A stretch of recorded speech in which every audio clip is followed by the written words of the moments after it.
하나님 말씀 욥기 9장 32절에서 35절까지의 말씀입니다. 욥기서 9장 32절에서 35절 말씀. 제가 가진 성경으로는 구약 770면이 있습니다.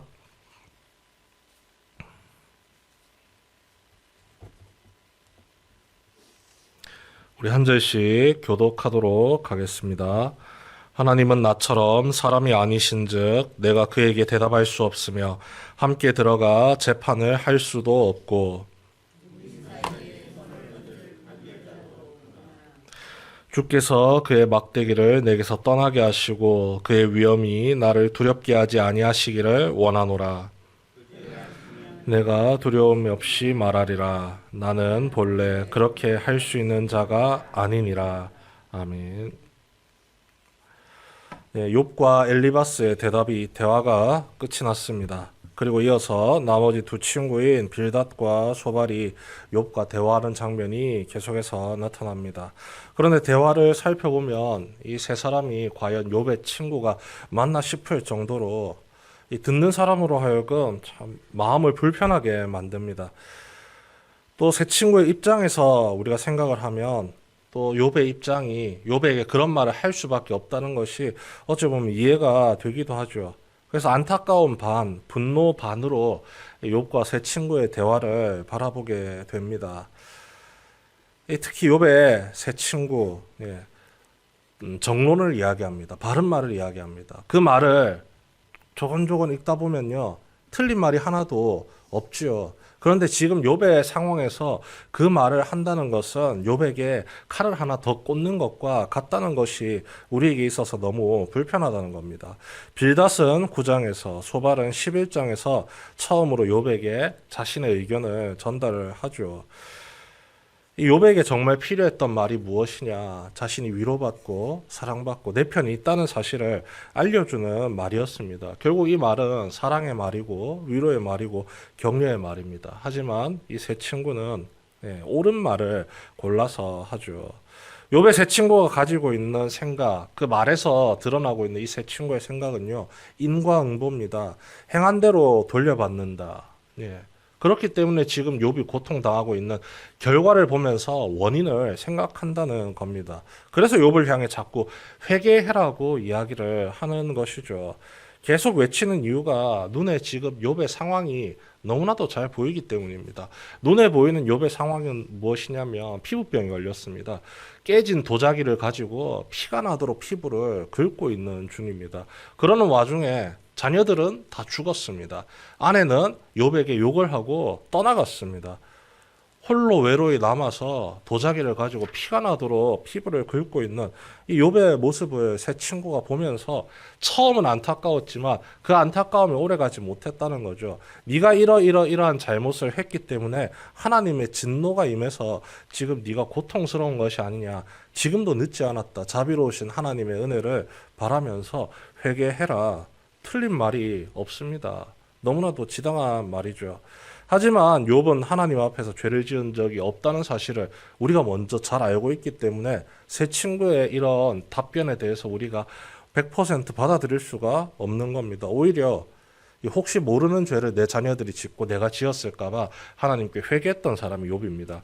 1장 1절에서 욥에 대한 설명이 드러났었죠. 그 사람은 온전하고 정직하여 하나님을 경외하며 악에서 떠난 자더라. 이런 사람을 향해서 회개하라는 말이 나온다는 것이 어떻게 보면 좀 우스운 일이죠. 세 친구가 욥에 대해서 완벽하게 모르기 때문에 그의 결과만을 보면서 회개하라고 외쳤던 겁니다. 그리고 욥에게 필요한 것, 입 바른 소리가 아닙니다. 2장 11절 말씀에 세 친구가 욥을 방문했을 때에 본래 목적이 기록이 되어 있습니다. 그들이 욥을 위문하고 위로하려 하여 서로 약속하고 오더니, 욥을 찾아온 목적이 뭐냐? 꾸짖으려고 온 게 아닙니다. 그 상황을 비웃으려고 온 게 아닙니다. 위문하고 위로하려 하여 서로 약속을 하고 오더니 이미 상황 다 알고 있다는 겁니다.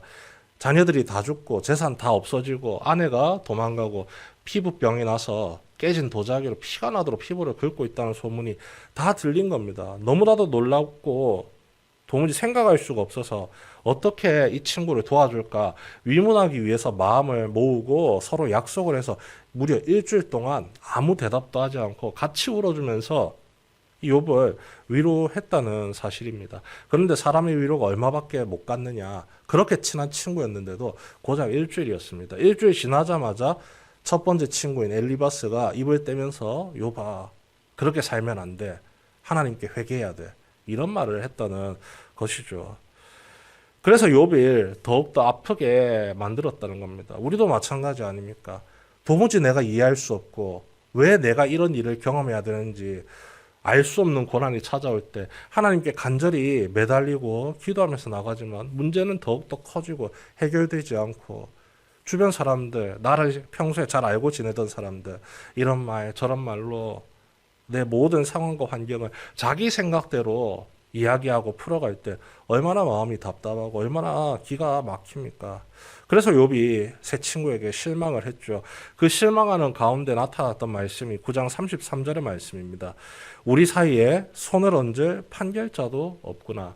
여기서 말하는 우리에 대해서 세번역 성경이 좀 더 자세하게 이야기를 해주고 있습니다. 제가 세번역 성경으로 번역된 9장 33절 다시 읽어드리겠습니다. 우리 둘 사이를 중재할 사람이 없고 하나님과 나 사이를 판결해 줄 이가 없구나. 지금 이 9장의 내용은요, 욥이 자기의 두 번째로 대화를 나누던 친구 빌닷과의 이야기 가운데서 욥이 했던 답변입니다. 우리 둘 사이를 중재할 사람이 없고 빌닷과 내 사이에 지금 나고 있는 의견 충돌. 자꾸 회개하라는 친구와 나는 죄가 없다고 이야기하는데 이 둘 사이를 중재할 존재가 없다는 겁니다. 그리고 설령 내가 정말로 내가 알지 못하는 죄를 지어서 하나님께 벌을 받는다라고 하면 이 하나님과 나 사이를 좀 회복시켜줄 존재가 필요한데 그런 사람도 없고 그냥 원리 원칙만 내세우는 사람들밖에 없음에 한탄을 하고 있다는 사실이죠. 중재자를 찾고 있다는 겁니다. 지금 자기의 억울한 상황을 나를 대신해서 좀 더 지혜롭게, 좀 더 따뜻하게 내 편이 되어서 변호해주고 내 편이 되어서 하나님께 알려줄 사람 어디 없습니까? 간절히 찾고 있습니다. 새 친구는 그 역할을 감당할 수가 없습니다. 새 친구뿐일까요? 이 시대를 살아가는, 아니 세상을 살아가는 어떤 존재도 이 중재자의 역할을 제대로 감당할 수 있는 사람이 없습니다. 딱 한 분 계시죠. 바로 우리가 믿고 있는 예수님입니다. 다른 말로는 이 중재자를 중보자라고 표현할 수 있습니다. 중보자라는 뜻, 나를 변호하는 변호사의 개념입니다. 헬라어의 의미가 이 변호사의 개념에서 왔습니다. 예수님이라는 거죠. 무의식 중에서 욥도 예수님을 찾고 있다는 겁니다. 욥이 살아갔던 시대는 아브라함과 같은 시대인 족장시대입니다. 예수님이 오시기에는 너무나도 이른 시기였습니다. 그럼에도 불구하고 하나님과 자신 사이를 이어줄, 그리고 친구들의 오해를 풀어주고 친구들과 나 사이를 화해시켜줄 그 중보자 예수 그리스도를 찾고 있다는 겁니다. 우리가 날마다 기도할 때마다 이 예수님의 이름을 부르짖으며 기도합니다. 기도를 끝맺음할 때도 예수님의 이름으로 기도한다고 이야기를 하죠. 그 예수님께서 내 모든 상황을 하나님께 대변해 주신다는 겁니다. 내가 제대로 표현하지 못한 채 감정에 붙들리고 상황에 붙들리고 그래서 억울한 마음은 가득 품고 있는데 막 말하지 못해서 하고 있는 그 와중에 예수님께서 내 모든 상황을 하나님께 낱낱이 알려주신다는 겁니다. 이 친구가 이래서 너무 힘듭니다. 이래서 너무 아픕니다. 하나님, 공의의 손길보다 지금 이 친구에게 필요한 건 사랑의 손길입니다. 사랑의 손길 내밀어 주셔서 이 사람을 도와주시고 위로하시고 살려주십시오. 욥에게 필요했던 말이죠. 그 예수님께서 죄인된 우리를 하나님께로 다시 나아갈 수 있도록 인도해 주신다는 사실 우리가 너무 잘 알고 있습니다. 하나님과 나 사이를 연결하는 다리이십니다. 그래서 우리가 예수님의 이름을 날마다 부르짖으며 기도하는 거죠. 이 예수님이 완벽한 중보자 되시는 중재자 되시는 이유, 나를 살리기 위해서, 나를 하나님께 이끌고 가기 위해서 자기 목숨도 아낌없이 바치셨기 때문입니다. 자기에게 어떤 유익이 없음에도 불구하고 나를 어떻게든 하나님께로 이끌어 가려고 최선을 다하셨기 때문입니다. 그 예수님의 사랑을 바라보면서 우리가 기도하고 간구하며 하나님께로 나아갈 수가 있는 것이죠. 그래서 욥도 중재자를 지금 찾고 있습니다. 예수님과 같은 중재자. 나에게도 다가오셔서 지금 내 상황을 위로해 주시고 나를 사랑으로 품어놔 주십시오. 욥기서를 통해서 우리가 하나님에 대해서 제대로 알게 됩니다. 우리도 신앙생활을 오래 하면서 고착화되면, 이 신앙이 고착화 되면 잘못된 생각으로 하나님을 믿게 됩니다. 바로 인과응보가 우리의 삶에, 우리의 신앙을 지배하게 된다는 거죠. 좋습니다. 인과응보 굉장히 좋은 말입니다.